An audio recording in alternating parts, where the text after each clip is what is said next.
मुफ्ती साहब, मेरा सवाल ये है कि मुझे आप बताइए कि नमाज जनाजा का क्या हुक्म है और इसका क्या तरीका है, मेहरबानी करके इसकी वजाहत फरमाएँ। नमाज जनाजे के बारे में याद रखें कि इसका तरीका बहुत ही ज़्यादा आसान है।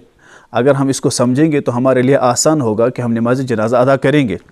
सबसे पहले याद रखें कि नमाज जनाजा जो है ये फ़र्ज़ किफ़ाया है। अगर आपके इलाके में कोई इंतकाल कर गया तो अगर कुछ अफराद उसका जनाजा पढ़ेंगे तो सबसे साकित होगा। अगर उसका जनाजा किसी ने नहीं पढ़ा तो उसका गुनाह तमाम अफरादों पर होगा, क्योंकि ये फ़र्ज़ किफ़ाया है। इस वजह से जब भी आपके इलाके में पढ़े कोई इंतकाल कर जाए तो उसका जनाजा पढ़ना चाहिए। कोशिश करनी चाहिए कि हर बंदे का जनाजा पढ़ना चाहिए, ताकि हमें भी मरना है, ताकि हमारे जनाजे पर भी लोग आए।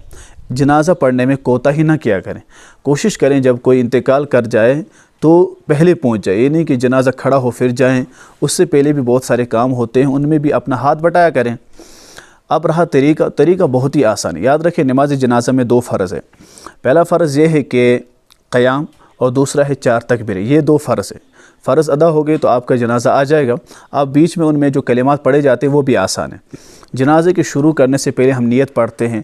वो नियत जो किताबों में लिखी होती है, नवैतु अन उअद्दिय लिल्लाहि तआला अर्बा तकबीरातिस सलातिल जनाजा वस्सलातु लिर्रसूल वद्दुआ लिहाज़िल मय्यत इक़्तदैतु बिहाज़िल इमाम मुतवज्जिहन इला जिहति काबति शरीफ़ा।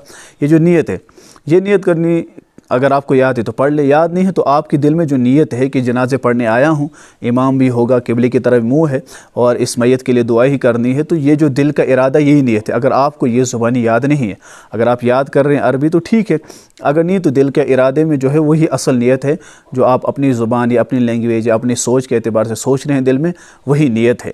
और वही नीयत क्या होगी कि मैं जनाजा पढ़ने इस भाई के लिए आया हूँ जिसमें नबी पाक सल्लल्लाहु अलैहि वसल्लम पर दुरूद पढ़ा जाएगा और इसके लिए दुआए मग़फ़िरत की जाएगी। अल्लाह के दरबार में हाज़िर हूँ, इमाम है और क़िबले की तरफ मेरा मुँह है।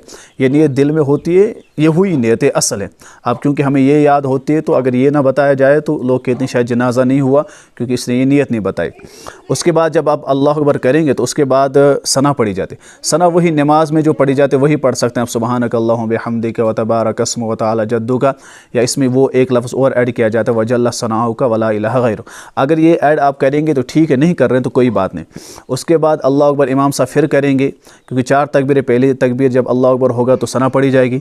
दूसरी तकबीर इमाम साहब जब अल्लाह अकबर करेंगे तो आपको हाथ नहीं उठाने, उसके बाद दुरूद शरीफ पढ़ने। दुरूद शरीफ वही जो नमाज में आप पढ़ते हैं, दुरूद इब्राहिम, वो पढ़ेंगे। उसके बाद इमाम साहब और अल्लाह अकबर करेंगे तो उसके बाद दुआ। अगर सामने बालिग मर्द और औरत है तो उसके लिए वो अल्लाह मग़फ़िर हय्यना है, और अगर बच्चा है या बच्ची है तो बच्चे के लिए अलग है अल्लाहुम्मा जअल हुलाना है, बच्चे के लड़के लिए अल्लाहुम्मा जअल हालाना है, लड़की के लिए। तो ये दुआएं हैं जो किताबों में मिलते हैं, आप उन्हें याद कर लें और यह है तरीका। उसके बाद इमाम साहब सलाम फेरेंगे, अस्सलामु अलैकुम, दोनों तरफ आप सलाम फेरेंगे। तो ये मुख्तसर तरीका है। दुआएं आप जो किताबें होंगी उन किताबों में देख लें, वो दुआएं याद करें, जो करीब आलिम हो उसके पास जाएँ और उसमें उनको याद करें, क्योंकि वो आपको याद करनी है। तो ये तरीका मुख्तसर सा है। और इसमें याद रखें कि जनाजे में पहले सफ़ के बजाय पिछले वाले सफ़ में ज़्यादा फजीलत है, क्योंकि उसमें हर कोई बंदा कोशिश करता है कि मैं पहले सफ़ में रहूँ। इस वजह से हदीस में आता है कि उलमाए किराम फरमाते हैं कि पिछले वाले सफ़ में इसमें ज़्यादा सवाब है। तो ये जनाजे का एक मुख्तसर सा तरीका था।